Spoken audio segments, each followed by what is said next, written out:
warahmatullahi wabarakatuh. Kami dari kelompok Profil dengan judul Peningkatan Kualitas Respon dalam Penanganan Kesehatan Mental Remaja di Indonesia akan memaparkan hasil dari gagasan tertulis kami. Sebelum mulai, izinkan kami memperkenalkan diri. Saya Karissa Delita Bina bersama dua rekan saya, yaitu Kansa Hairunisa dan Najda Afifah dari kelas 11 IPS 2. Untuk mempersingkat waktu, langsung saja kepada pembicara pertama. Kansa, dipersilakan. Terima kasih kepada Karissa. Selanjutnya, mengapa kami memilih permasalahan ini? Karena isu tentang kesehatan mental masih sering dianggap remeh.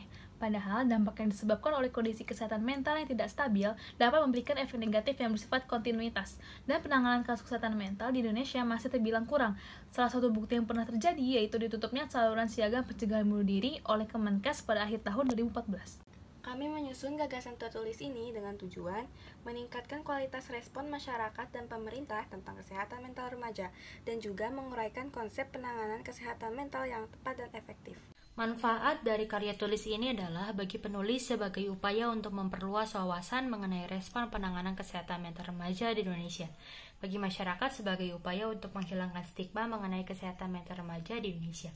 Bagi pemerintah sebagai upaya untuk merumuskan kebijakan terkait dengan meningkatkan kualitas respon penanganan kesehatan mental remaja di Indonesia. Lalu bagaimana kondisi terkini mengenai kesehatan mental? Pertama, pada tahun 2018, WHO mengeluarkan pernyataan bahwa remaja adalah kalangan yang paling rentan mengalami permasalahan mental. Kedua, di Indonesia masalah kesehatan mental masih terbilang darurat. Salah satu faktornya adalah adanya stigma negatif dari masyarakat mengenai masalah kesehatan mental. Diketahui ada beberapa solusi yang pernah diterapkan oleh pemerintah, yaitu mengembangkan aplikasi Sehat Jiwa yang merupakan aplikasi berbasis Android hasil kerjasama dengan Kemenkes dan WHO untuk memberikan informasi seputar kesehatan mental. Lalu Kemenkes RI juga mengajak masyarakat untuk menerapkan perilaku ceria, yaitu cerdas intelektual, emosional, dan spiritual, empati dalam berkomunikasi efektif, rajin beribadah, serta interaksi yang bermanfaat bagi kehidupan. Gagasan yang ditawarkan. Pertama, sosialisasi preventif di sekolah. Sekolah sering disebut sebagai rumah kedua remaja. Oleh sebab itu, sosialisasi kesehatan mental akan lebih efektif jika dilakukan di lingkungan yang paling dekat dengan remaja. Lalu di masyarakat perkotaan menengah ke bawah, peningkatan program promosi kesehatan mental ke seluruh lapisan masyarakat akan menjadikan masyarakat mengerti dan mampu mengantisipasi permasalahan depresi dan juga kesehatan mental lainnya, khususnya di lingkungan kelompok masyarakat menengah ke bawah dengan tingkat stres yang lebih tinggi. Kemudian masyarakat rural, sering diasosiasikan dengan keadaan spiritual. Sosialisasi di daerah rural diharapkan dapat menghapus stigma lokal akan kesehatan mental dan memberikan lingkungan yang lebih mendukung bagi remaja. Kedua, bekerja sama dengan public figure, penggiat seni, dan tokoh masyarakat lainnya untuk mensosiasikan mental awareness, seperti grup asal Korea Selatan yaitu BTS yang meluncurkan kampanye Love Myself bersama UNICEF di tahun 2017.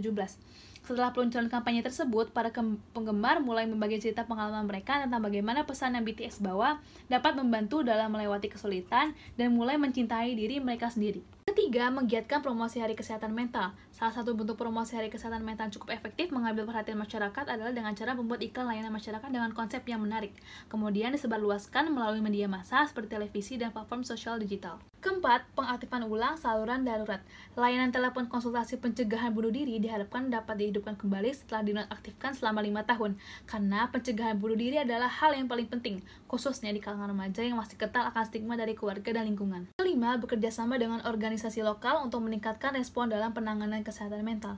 Kerjasama antara institusi pemerintah dengan organisasi lokal, komunitas antar komunitas, atau antara sekolah dan komunitas, dengan cara diskusi terbuka yang menyasar keluarga dan remaja.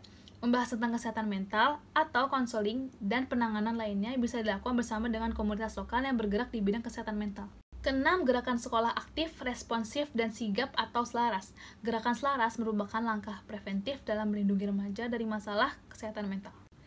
Ada beberapa pihak yang dapat membantu mengimplementasikan gagasan tertulis ini, diantaranya pemerintah, organisasi, figur publik dan tokoh masyarakat, serta sekolah. Langkah strategis. Pertama, mengkomunikasikan ide gagasan kepada pihak-pihak terkait. Kedua, mengembangkan kerjasama dalam pengerjaan gagasan.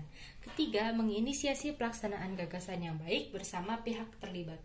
Keempat, evaluasi, monitoring, dan pembelajaran. Prediksi hasil jika gagasan ini diimplementasikan adalah: pertama, meningkatkan kesadaran akan pentingnya kesehatan mental di masyarakat. Kedua, meningkatkan jumlah fasilitas penanganan kesehatan mental dan lebih diketahui oleh masyarakat luas. Ketiga, menghapus stigma negatif masyarakat terhadap masalah kesehatan mental. Keempat, menumbuhkan rasa peduli masyarakat terhadap penderita masalah kesehatan mental. Dan kelima, meningkatkan kesadaran akan kesehatan mental dan kesejahteraan manusia. Sekian presentasi yang dapat kami sampaikan. Diharapkan gagasan yang kami tawarkan ini dapat membantu upaya dalam peningkatan kualitas respon terhadap kesehatan mental. Kurang lebihnya mohon maaf. Wassalamualaikum warahmatullahi wabarakatuh.